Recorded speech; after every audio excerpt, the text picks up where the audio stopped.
بسم الله الرحمن الرحيم. فاذكروني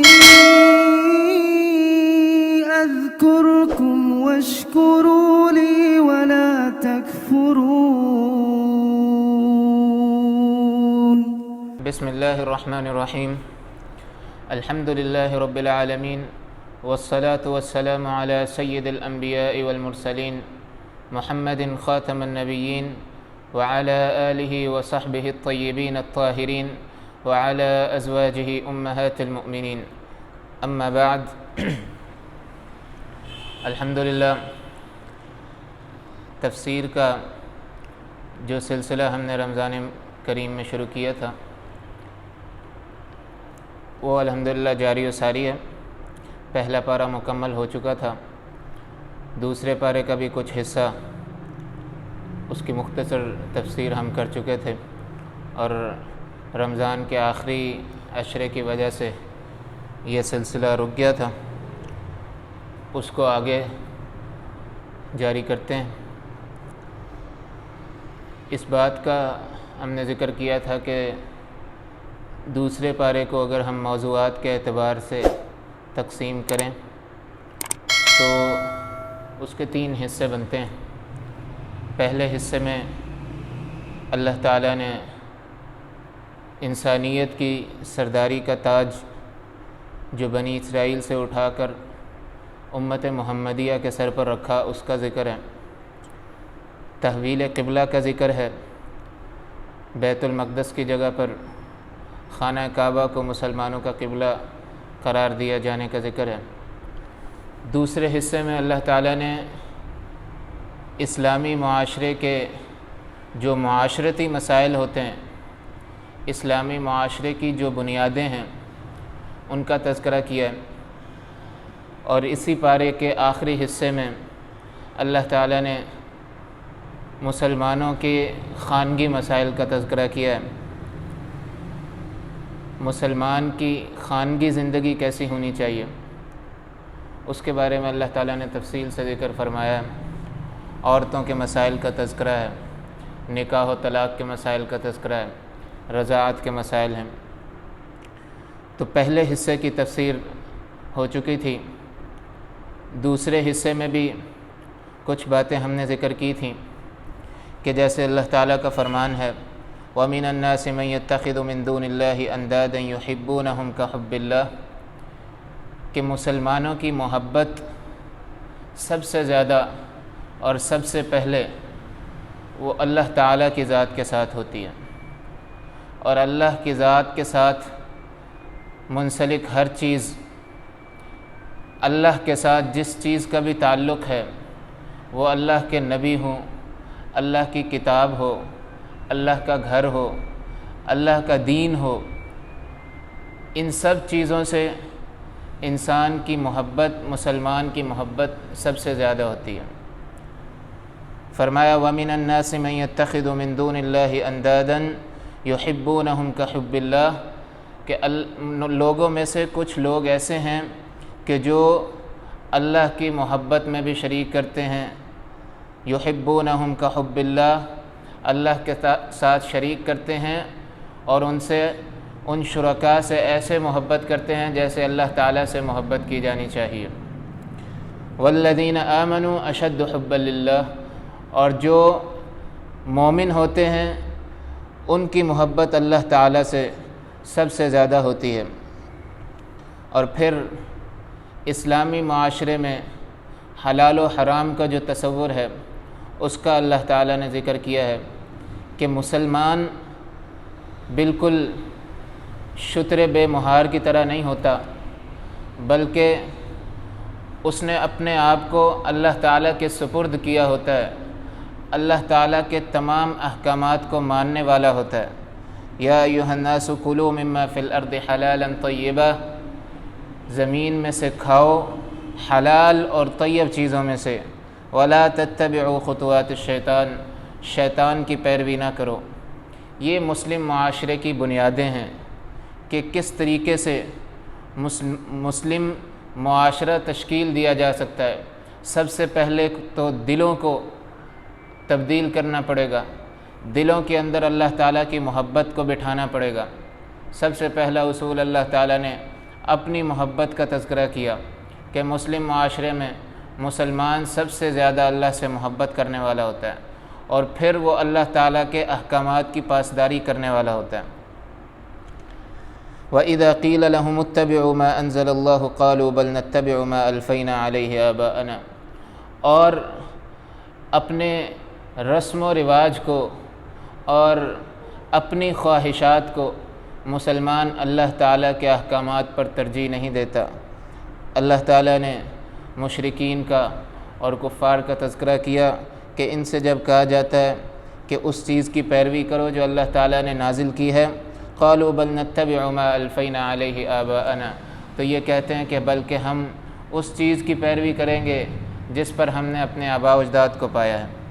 تو اللہ تعالیٰ نے ان کے اس قول کی نفی کی کہ مسلمان ایسا نہیں ہو سکتا۔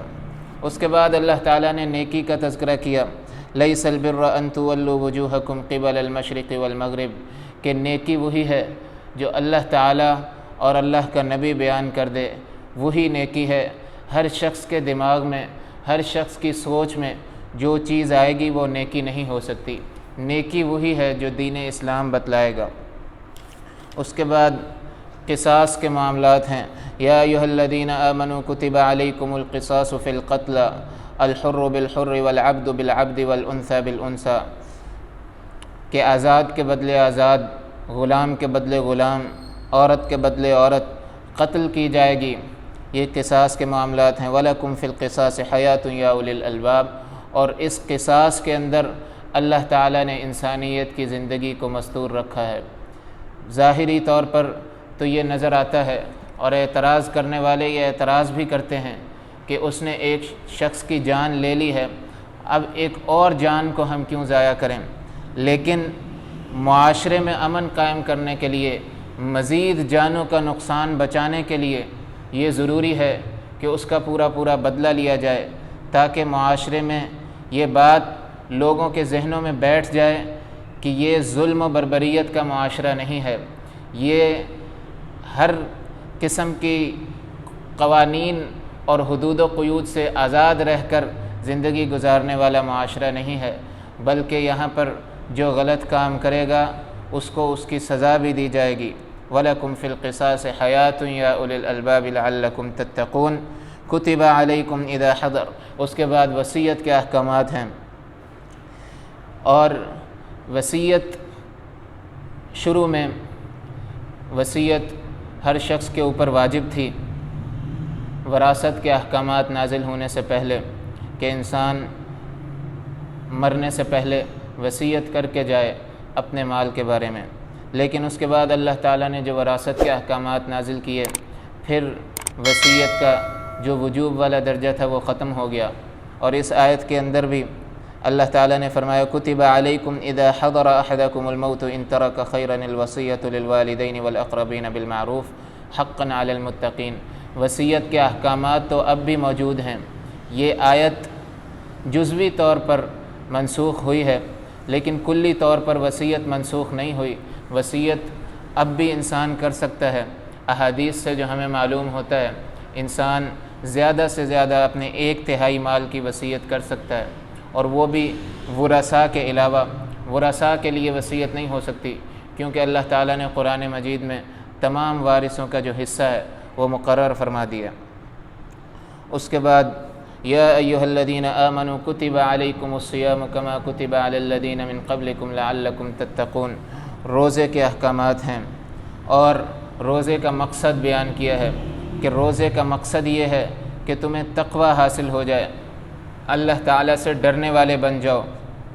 چند دنوں میں جو اللہ تعالیٰ نے حلال چیزیں کی ہیں ان سے بچ کر بھی اللہ تعالیٰ مسلمانوں کی یہ پریکٹس کروانا چاہتا ہے، یہ ان کے لیے مشق کا دورانیہ ہے کہ کس طرح سے باقی پورا سال ہم نے حرام چیزوں سے بچنا ہے۔ ایام معدودات، اللہ تعالیٰ کا فرمان ہے کہ یہ گنتی کے چند دن ہیں، اور یہ شعائر اللہ میں سے ہیں، اور اس روزے کا احترام کرنا یہ ہر شخص کے اوپر واجب ہے۔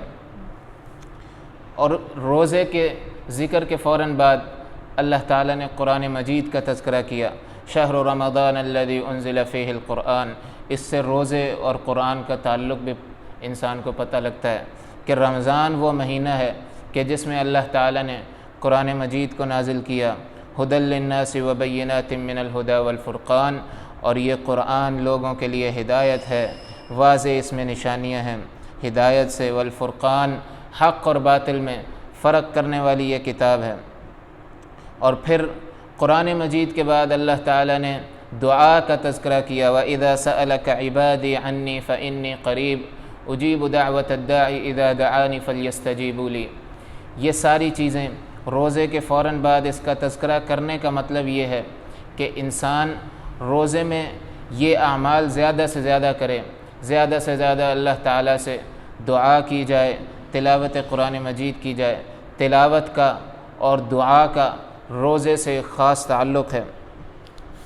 اس کے بعد اللہ تعالیٰ نے فرمایا وَلَا تَأْكُلُوا أَمْوَالَكُمْ بَيْنَكُمْ بِالْبَاطِلِ وَتُدْلُوا بِهَا إِلَى الْحُكَّامِ لِتَأْكُلُوا فَرِيقًا مِّنْ أَمْوَالِ النَّاسِ۔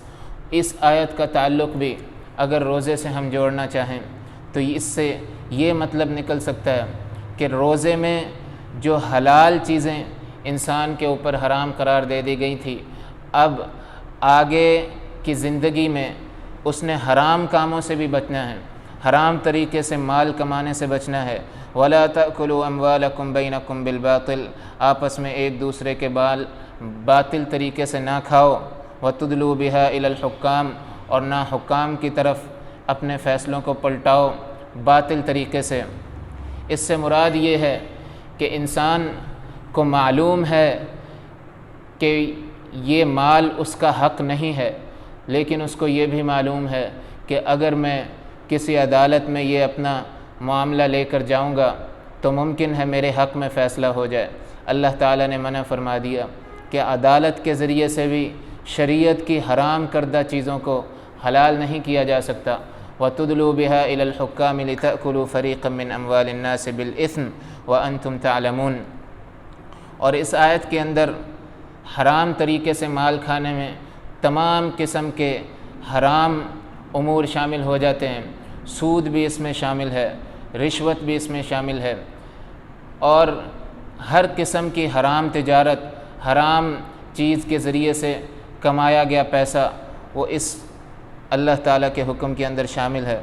اس کے بعد اللہ تعالیٰ نے جہاد کے احکامات نازل کیے، وَقَاتِلُوا فِي سَبِيلِ اللَّهِ الَّذِينَ يُقَاتِلُونَكُمْ، ان لوگوں سے قتال کرو اللہ کے راستے میں جو تم سے لڑتے ہیں، وَلَا تَعْتَدُوا، اور حد سے زیادہ نہ بڑھو، إِنَّ اللَّهَ لَا يُحِبُّ الْمُعْتَدِينَ۔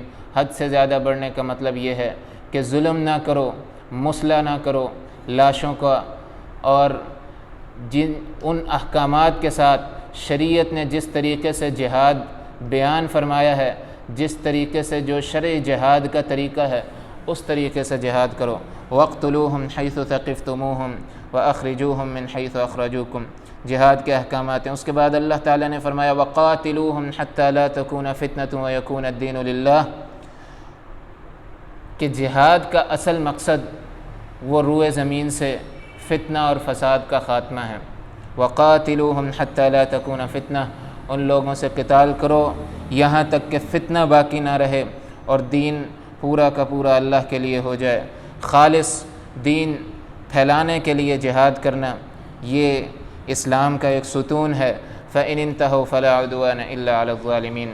اس کے بعد مسلم معاشرے میں مسلمان ایک دوسرے کی خبرگیری رکھنے والے ہوتے ہیں، ایک دوسرے کے ساتھ مروت سے پیش آنے والے ہوتے ہیں، ایک دوسرے کے مالی معاملات کا خیال رکھنے والے ہوتے ہیں۔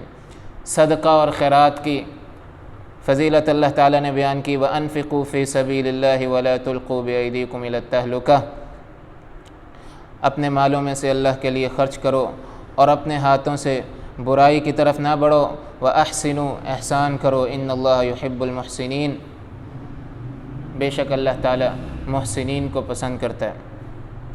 اس کے بعد یہ ساری اسلامی معاشرے کی بنیادیں ہیں، کیونکہ اس حصے میں معاشرتی مسائل کا تذکرہ ہو رہا ہے تو خاص طور پر وہ مسائل جن کے ذریعے سے اسلامی معاشرہ تشکیل دیا جا سکتا ہے وہ اس حصے میں اللہ تعالیٰ نے تذکرہ کیا ہے۔ جہاد ہے، صدقہ اور خیرات ہے، وصیت ہے، قصاص ہے، عدل و انصاف کا نظام ہے۔ یہ ساری وہ چیزیں ہیں جن کے ذریعے سے ایک معاشرے کو مثالی اسلامی جنت نما معاشرہ بنایا جا سکتا ہے۔ وَأَتِمُّ الْحَجَّ وَالْعُمْرَةَ لِلَّهِ، حج اور عمرہ کا تذکرہ ہے، کیونکہ مسلمان کا دل ہر وقت اللہ تعالیٰ کے شعائر کی طرف لگا رہتا ہے۔ اللہ تعالیٰ کے شعائر کی توقیر کرنا یہ مسلمان کا شیوا ہوتا ہے۔ وَأَتِمُّ الْحَجَّ وَالْعُمْرَةَ لِلَّهِ، حج اور عمرہ کو اللہ کے لیے پورا کرو۔ اور اس کے بعد حج کے تفصیل سے احکامات اللہ تعالیٰ نے تذکرہ کیا ہے۔ فَإِذَا قَضَيْتُم مَّنَاسِكَكُمْ فَاذْكُرُوا اللَّهَ كَذِكْرِكُمْ آبَاءَكُمْ أَوْ أَشَدَّ ذِكْرًا، فرمایا کہ جب حج کے مناسک پورے ادا کر لو تو بھی اللہ تعالیٰ کا ذکر کثرت کے ساتھ کرو، جیسے کہ تم اپنے آباء و اجداد کا ذکر کرتے ہو، بلکہ اس سے بھی زیادہ ذکر کرو۔ مشرکین کی یہ عادت تھی، عرب میں آج بھی یہ عادت موجود ہے کہ، اور ہر معاشرے میں یہ عادت ہے کہ فخر بالاحساب، اپنے احساب پر، آباء و اجداد کے کارناموں پر فخر۔ اللہ تعالیٰ نے کہا کہ جس طرح اپنے آباء و اجداد کا ذکر کرتے ہو، اللہ کا اس سے زیادہ حق ہے کہ اللہ تعالیٰ کا تم اس سے زیادہ ذکر کرو۔ وَمِنَ النَّاسِ مَن يَقُولُ رَبَّنَا آتِنَا فِي الدُّنْيَا وَمَا لَهُ فِي الْآخِرَةِ مِنْ خَلَاقٍ، اور لوگوں میں سے کچھ ایسے ہیں جو اللہ تعالیٰ سے صرف دنیا مانگتے ہیں، کہتے ہیں کہ اے ہمارے رب ہمیں دنیا عطا کر، وَمَا لَهُ فِي الْآخِرَةِ مِنْ خَلَاقٍ، اور ایسے لوگوں کے لیے آخرت میں کوئی حصہ نہیں ہے۔ وَمِنْهُم مَّن يَقُولُ رَبَّنَا آتِنَا فِي الدُّنْيَا حَسَنَةً وَفِي الْآخِرَةِ حَسَنَةً وَقِنَا عَذَابَ النَّارِ، بہت جامع دعا ہے، نبی صلی اللہ علیہ وسلم کی احادیث میں بھی ملتی ہے۔ یہ دعا کثرت کے ساتھ کرنی چاہیے۔ ربنا آتنا فی الدنیا حسنۃ وفی الآخرۃ حسنۃ وقنا عذاب النار، اے ہمارے رب ہمیں دنیا میں بھی بھلائی عطا کر، آخرت میں بھی بھلائی عطا کر، اور عذاب النار سے، آگ کے عذاب سے بچا لے۔ واذکروا اللہ فی ایام معدودات فمن تعجل فی یومین فلا اثم علیہ ومن تأخر فلا اثم علیہ لمن اتقى واتقوا اللہ واعلموا ان اللہ مع المتقین۔ اللہ تعالیٰ یہ بیان فرمانا چاہ رہے ہیں کہ اگر ایام تشریق میں تم 10 ذی الحج کو کینکریاں مار کر واپس آنا چاہو تو بھی آ سکتے ہو، لیکن اگر 13 تک مکمل کینکریاں مارنا چاہو تو یہ بھی تمہارے لیے مزید فضیلت کا باعث ہے۔ لمن اتقى، اور اس کی بنیاد بھی تقوی پر ہے۔ واتقوا اللہ واعلموا انکم الیہ تحشرون، نیکی وہ ریاکاری سے نہیں ہونی چاہیے۔ جو بھی بندہ نیکی کرے، تھوڑی کرے یا زیادہ کرے، اس کی بنیاد تقوی پر ہونی چاہیے۔ اس آیت سے اللہ تعالیٰ یہ بات سمجھانا چاہ رہے ہیں۔ وَمِنَ النَّاسِ مَن يُعْجِبُكَ قَوْلُهُ، اس کے بعد منافقین کی صفات ہیں۔ وَمِنَ النَّاسِ مَن يُعْجِبُكَ قَوْلُهُ فِي الْحَيَاةِ الدُّنْيَا وَيُشْهِدُ اللَّهَ عَلَى مَا فِي قَلْبِهِ وَهُوَ أَلَدُّ الْخِصَامِ، اور لوگوں میں سے کچھ لوگ ایسے ہیں مَن يُعْجِبُكَ قَوْلُهُ، کہ جس کی بات دنیا کے معاملات میں، جس کی بات آپ کو بہت بھلی لگتی ہے، آپ کو دنیا کے معاملات میں اس کا علم، اس کے علم سے آپ مرعوب ہو سکتے ہیں۔ وَيُشْهِدُ اللَّهَ عَلَى مَا فِي قَلْبِهِ وَهُوَ أَلَدُّ الْخِصَامِ، اور اپنے دل میں وہ جو نفاق ہے اس کو چھپائے ہوئے ہے اور اپنے ایمان پر قسمیں کھاتا ہے۔ وَهُوَ أَلَدُّ الْخِصَامِ، اور بہت زیادہ جھگڑالو ہے۔ یہ منافقین کی صفات اللہ تعالیٰ نے ذکر کی۔ وَإِذَا تَوَلَّى سَعَىٰ فِي الْأَرْضِ لِيُفْسِدَ فِيهَا وَيُهْلِكَ الْحَرْثَ وَالنَّسْلَ وَاللَّهُ لَا يُحِبُّ الْفَسَادَ، زمین میں فساد برپا کرنا یہ منافقین کی صفات میں سے ہے۔ وَإِذَا قِيلَ لَهُ اتَّقِ اللَّهَ أَخَذَتْهُ الْعِزَّةُ بِالْإِثْمِ فَحَسْبُهُ جَهَنَّمُ وَلَبِئْسَ الْمِهَادُ، اور جب اس کو اللہ سے ڈرایا جاتا ہے، جب اس کو یہ کہا جاتا ہے کہ اللہ کا تقوی اختیار کرو، اللہ سے ڈر جاؤ، اللہ تعالیٰ کے احکامات کی طرف جب اسے بلایا جاتا ہے، أَخَذَتْهُ الْعِزَّةُ بِالْإِثْمِ، تو اس کی عزت اس کو ایسا کرنے سے روک دیتی ہے، اسلام کی طرف آنے سے اس کو اپنا جاہ و جلال اور عزت خطرے میں محسوس ہوتی ہے۔ یہ منافقین کا شیوہ ہے۔ وَلَبِئْسَ الْمِهَادُ، اور بہت برا اس کا ٹھکانہ ہے۔ اس کے بعد اللہ تعالیٰ نے ذکر کیا یا ایھا الذین آمنوا ادخلوا فی السلم کافہ ولا تتبعوا خطوات الشیطان، کہ پورے کے پورے اسلام میں داخل ہو جاؤ، مومنین کو مخاطب کر کے اللہ تعالیٰ کہہ رہا ہے کہ پورے کے پورے اسلام میں داخل ہو جاؤ۔ ایسا نہ ہو کہ اسلام کے کچھ احکامات کو مانو، کچھ کو چھوڑ دو، جو آسان لگے ان کو مان لو، جو مشکل لگے ان کو چھوڑ دو۔ مسلم معاشرہ اگر قائم کرنا ہے تو مکمل اسلام کو نافذ کرنا پڑے گا۔ اس کے بعد اللہ تعالیٰ نے مسلمانوں کو تسلی دی ہے، ام حسبتم ان تدخلوا الجنة ولما يأتكم مثل الذين خلوا من قبلكم مستهم البأساء والضراء وزلزلوا حتى يقول الرسول والذين آمنوا معه متى نصر الله ألا إن نصر الله قريب۔ کہ کیا تم یہ سمجھتے ہو کہ تمہیں اتنی آسانی سے جنت مل جائے گی؟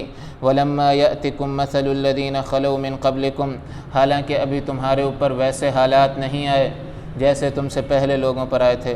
مَسَّتْهُمُ الْبَأْسَاءُ وَالضَّرَّاءُ وَزُلْزِلُوا، تنگ دستی آئی، پریشانیاں اور مصیبتیں آئیں۔ وَزُلْزِلُوا، بہت برے طریقے سے ان کو ہلایا گیا۔ حَتَّى يَقُولَ الرَّسُولُ وَالَّذِينَ آمَنُوا مَعَهُ مَتَى نَصْرُ اللَّهِ، یہاں تک کہ ان کے رسول اور جو لوگ ان کے ساتھ ایمان لے کر آئے تھے وہ پکار اٹھے، متی نصر اللہ، اللہ کی مدد کب آئے گی؟ الا ان نصر اللہ قریب، بے شک اللہ تعالیٰ کی مدد قریب ہے۔ یہ اللہ تعالیٰ کی طرف سے مومنین کو ایک تسلی ہے اور صبر کی تلقین ہے کہ اس حق کے راستے میں پریشانیاں اور مصیبتیں لازمی طور پر آتی ہیں اور اس پر صبر کرنا چاہیے۔ پہلوں کی مثال اللہ تعالیٰ نے بیان کی کہ کس طرح پرانے لوگوں پر مصیبتیں آئیں، کس طرح پرانے انبیاء نے مصیبتیں جھیلیں، انبیاء کو قتل بھی کیا گیا، اور بہت سے ہمارے پاس واقعات موجود ہیں مسلمانوں کی مصیبتیں جھیلنے کے۔ تو اللہ تعالیٰ مسلمانوں کے یہ فرما رہے ہیں کہ یہ جو مشرکین کی ایذاء اور اہل کتاب کی طرف سے جو تمہارا مذاق اڑایا جاتا ہے، اس پر صبر کرو اور اپنے دین پر قائم رہو، اللہ تعالیٰ تمہیں تمہارا بدلہ ضرور دے گا۔ اس کے بعد اللہ تعالیٰ نے فرمایا یسألونک ماذا ينفقون قل ما انفقتم من خیر فللوالدین والاقربین والیتامى والمساکین وابن السبیل، پوچھتے ہیں کہ کیا خرچ کریں، کہاں پر خرچ کریں؟ فرمایا کہ سب سے بہترین صدقہ والدین کے لیے ہے، اپنے عزیز و اقارب کے لیے ہے، یتیموں اور مسکینوں کے لیے ہے، اور مسافروں کے لیے ہے۔ وما تفعلوا من خیر فإن اللہ بہ علیم، جو بھی نیکی کا کام تم کرتے ہو اللہ تعالیٰ اس سے باخبر ہے۔ اس کے بعد اللہ تعالیٰ نے جو احکامات ذکر کیے مسلم معاشرے کے لیے، یسألونک عن الشہر الحرام قتال فی، قتال کے احکامات ہیں کہ حرمت والے مہینوں میں قتال نہیں کرنا چاہیے، لیکن مشرکین کا جو طرز عمل تھا اس کے بارے میں اللہ تعالیٰ نے فرمایا قل قتال فیہ کبیر وصد عن سبیل اللہ وکفر بہ والمسجد الحرام واخراج اہلہ منہ اکبر عند اللہ، مسجد حرام سے روکنا، مسجد حرام کے اہل جو ہیں ان کو اس میں سے نکال دینا، فتنہ برپا کرنا، یہ اللہ تعالیٰ کے نزدیک حرمت والے مہینوں میں قتل سے بھی زیادہ بڑا گناہ ہے۔ یہ مشرکین کا پروپیگنڈا تھا جس کا جواب اللہ تعالیٰ نے قرآن مجید میں دیا۔ یسألونک عن الخمر والمیسر قل فیہما اثم کبیر ومنافع للناس، شراب اور جوئے کی بتدریج جو حرمت ہوئی اس کا تذکرہ ہے کہ اس میں گناہ ہے اور لوگوں کے لیے منافع بھی ہے، لیکن اس کا گناہ اس کے منافع سے کہیں بڑھ کر ہے۔ وَيَسْأَلُونَكَ مَاذَا يُنْفِقُونَ قُلِ الْعَفْوَ، اور یہ آپ سے سوال کرتے ہیں کہ کس چیز کو خرچ کریں، قُلِ الْعَفْوَ، آپ فرما دیجئے کہ جو بہترین ہو۔ جیسے اللہ تعالیٰ نے آگے بھی ذکر کیا لَن تَنَالُوا الْبِرَّ حَتَّى تُنْفِقُوا مِمَّا تُحِبُّونَ، کہ اگر صدقہ کرنا ہے تو بہترین طریقہ یہ ہے کہ جو چیز آپ کو زیادہ محبوب ہو اس میں سے اللہ تعالیٰ کی راہ میں خرچ کیا جائے، صدقہ کیا جائے، اس کا ثواب بہت زیادہ ہے۔ اور صدقہ کی بھی دو اقسام ہیں، ایک فرضی صدقہ ہے جسے زکوٰۃ کہا جاتا ہے، اور وہ ہے کہ اگر 7.5 تولہ سونا یا 52 تولے چاندی تقریباً 85 گرام سونا بنتا ہے، وہ اگر کسی کے پاس موجود ہے اور اس پر 1 سال گزر چکا ہے تو اس میں سے 2.5% دینا اس کے لیے لازم ہے، یا اس کے مطابق اس کی برابر قیمت میں اگر کسی کے پاس مال نقدی موجود ہے تو اس میں سے بھی زکوٰۃ نکالنا فرض ہے۔ زکوٰۃ کے احکامات ہیں۔ اس کے بعد اللہ تعالیٰ نے یتیموں کے ساتھ حسن سلوک کا تذکرہ کیا وَيَسْأَلُونَكَ عَنِ الْيَتَامَى قُلْ إِصْلَاحٌ لَهُمْ خَيْرٌ کہ مسلم معاشرے میں ظلم کا معاشرہ نہیں ہوتا ہے، یتیموں کا بھی خیال رکھنے والے مسلمان ہوتے ہیں۔ قُلْ إِصْلَاحٌ لَهُمْ خَيْرٌ کہ ان کے لیے بہترین راستے تلاش کرتے رہنا، ان کے لیے بہترین آسائشیں مہیا کرتے رہنا۔ قُلْ إِصْلَاحٌ لَهُمْ خَيْرٌ ان کی اصلاح کرتے رہنا، یہ مسلمانوں کا شیوہ ہوتا ہے۔ اس کے بعد اللہ تعالیٰ نے خانگی احکامات کا تذکرہ ہے۔ اس پارے کا تیسرا حصہ شروع ہو رہا ہے جس میں نکاح اور طلاق کے مسائل ہیں اور رضاعت کے مسائل ہیں، عورتوں کے بہت سے مسائل ہیں۔ اس کا انشاءاللہ اگلی کلاس میں تذکرہ ہوگا مختصر۔ اللہ تعالیٰ سے دعا ہے کہ اللہ تعالیٰ سمجھنے اور عمل کرنے کی توفیق عطا فرمائے۔ وما علینا الا البلاغ۔